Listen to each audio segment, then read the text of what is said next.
कार्यकर्ताओं का उत्साह जो है पहले से ही बढ़ा हुआ है। ये बहुजन समाज पार्टी की रीढ़ यही है और यही चुनाव लड़ते हैं। हम जब उम्मीदवार हुए हैं तो प्राथमिक हमारी जिम्मेदारी है, पार्टी का निर्देश है कि अपने जो कोर कमेटी है, सेक्टर अध्यक्ष हैं, उनसे हम संवाद करें, जान पहचान करें, क्योंकि कुछ पुराने तो हैं ही हैं, नए भी लोग हैं, नौजवान साथी। हम उन्हें जाने, वो हमें जाने। पार्टी की नीतियों पर बात हो, पार्टी को जिताने के लिए रणनीतियों पर बात हो। उस संदर्भ में आज रसड़ा विधानसभा बहुजन समाज पार्टी के सेक्टर अध्यक्षों की बैठक माननीय हमारे ये विधानसभा अध्यक्ष अश्विनी कुमार जी हैं, इनके नेतृत्व में आहूत की गई है, जहां पर हमारे पुराने समय के पार्टी उदय होने के ज़माने के संघर्षों के साथी भाई नंदलाल जी, जो छात्र नेता, वरिष्ठ छात्र नेता रहे हैं, जुझारू रहे हैं, इनकी महती देन रही है आज छात्रों के बीच में। हमारे पूर्व प्रधान महेंद्र जी हैं और हमारे ये विनोद कुमार जी हैं और साथी जितेंद्र कुमार जी हैं। सबसे पुराने साथी हमारे राम जी राजभर बेचारे हैं और प्रधान जी हैं तिराहीपुर के। सभी सम्मानित साथी यहाँ पर एकत्र हैं।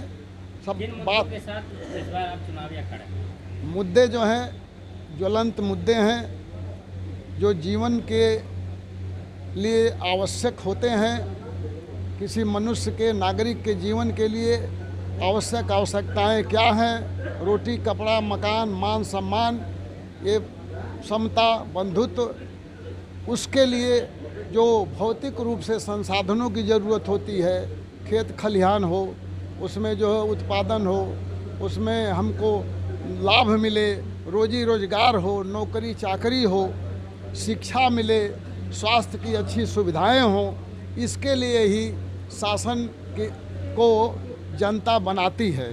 लोकतंत्र में जनता ही सर्वोपरि है। जनता बनाती है कि हम जिसको बना रहे हैं वो हमारे लिए कार्य करेगा। लेकिन आज वर्तमान में जो सत्ता है, जो शासन है, इन आज की जो इशू हैं, जीवन के मुद्दे हैं, उन इशू पर, उन मुद्दों पर रत्ती भर भी ध्यान नहीं देती। भ्रष्टाचार लगा रही है 400 पार, इस बार इस पर क्या कहें?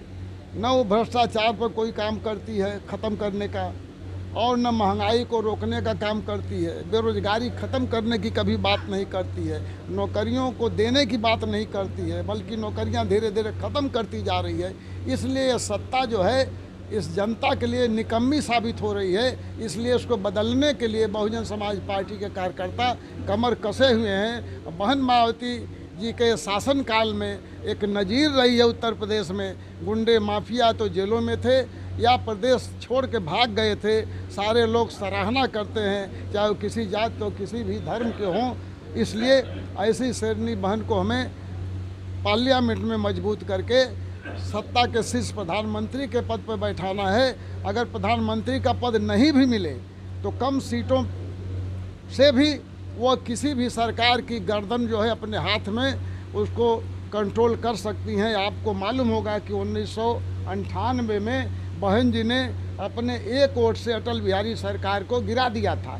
तो एक एक वोट की कीमत है, गला पकड़ लेंगी। अगर एक वोट भी उनके पास है तो सरकार को उनकी बात को मानना पड़ेगा, और सरकार से वो कौन सी बात मनवाएगी? वो बहुजन समाज के हित के लिए, उनके लिए नियम नीतियों कानून बनवाने के लिए, उनकी सुख सुविधा उत्थान के लिए वो दबाव बनाएगी, हमारे लोगों के लिए फला फला काम करो, नहीं तुम्हारी सरकार को गिरा देंगे। इसलिए आज समय आ गया है, लोकतंत्र में बदलाव की ज़रूरत होती रहती है, बदलते रहना चाहिए, नहीं तो सत्ता जो है निरंकुश हो जाती है।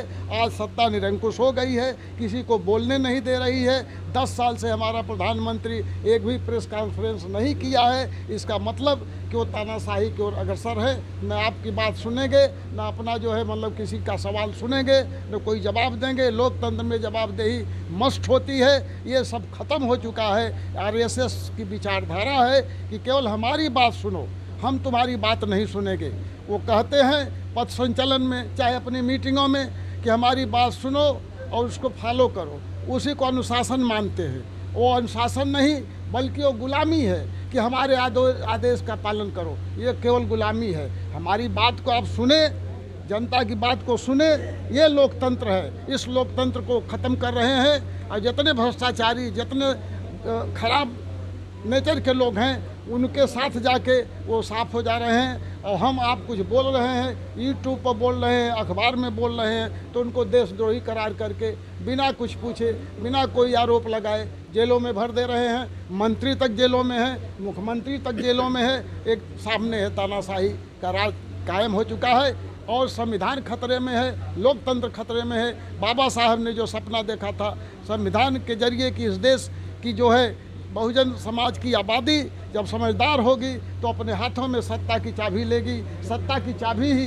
एक ऐसी चाबी है, एक रास्ता है कि जो सारे जो जीवन की समस्याएं हैं, सामाजिक समस्याएं, आर्थिक समस्याएं, शैक्षिक समस्याओं का सभी का निदान एक ही राजनीतिक चाबी से संभव है। उस काम को बाबा साहब जीवन भर अथक प्रयास करके लंदन तक गोल्ड मेज कॉन्फ्रेंस में जाकर के, इंग्लैंड में जाके, अमेरिका में जाकर के पढ़ाई कर के, अध्ययन करके, पूरे राजनीति की दुनिया के निचोड़ निकाल करके संविधान में दर्ज किए। अपने लोगों को हक अधिकार देने के लिए, समता समानता बंधुत्व कायम करने के लिए लोकतंत्र, जनतंत्र और हमारे संविधान की बहुत ज़रूरत है। संविधान पर खतरा है, इसलिए हमको एक मत होकर के बहन जी के हाथों को मजबूत करना है। मानव कांसी राम के कारमा को आगे बढ़ाना है। डॉक्टर भीमराव अंबेडकर के विचारों के अनुसार जो है इस देश की सत्ता को बदलना है।